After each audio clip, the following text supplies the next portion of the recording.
ফেনীর পরশুরামের সুবার বাজারে বন্যায় ভেঙে যাওয়া রাস্তা সংস্কার করেছে বিএনপি নেতাকর্মীরা। সুবার বাজারের পশ্চিম পাশের সড়ক ও সুবার বাজার মণিপুর সড়কের বিভিন্ন স্থানে সুরকি ও বালু ফেলে সড়কগুলো মেরামত করা হয়।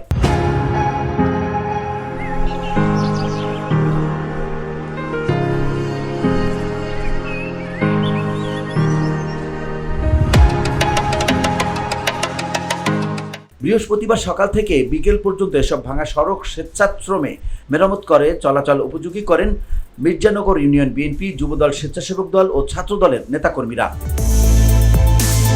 স্থানীয়রা জানান 2024-25 সালের ভয়াবহ বন্যায় ভেঙে যাওয়ার পর এসব সড়ক আর মেরামত করা হয়নি। এসব সড়ক দিয়ে মানুষ ও শিক্ষার্থীরা চলাচলে ব্যাঘাত সৃষ্টি হয়। মানুষের দুর্ভোগের কথা চিন্তা করে সড়কগুলো সংস্কারের উদ্যোগ নেন স্থানীয় বিএনপি নেতাকর্মীরা।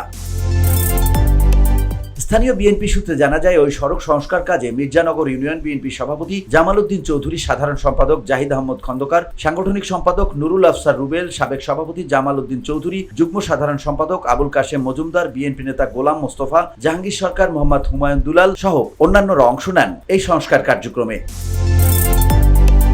এ বিষয়ে জানতে চাইলে ইউনিয়ন বিএনপির সাধারণ সম্পাদক জাহিদ আহমদ খন্দকার জানান, বিগত বন্যায় ভেঙে যাওয়ার পর এসব সড়ক আর মেরামত করা হয়নি। বিএনপির ফেনী এক আসনের সাংগঠনিক সমন্বয়ক রফিকুল আলম মজনুর নির্দেশে জনকল্যাণ এসব সড়ক স্বেচ্ছাশ্রমে মেরামত করা হয়েছে।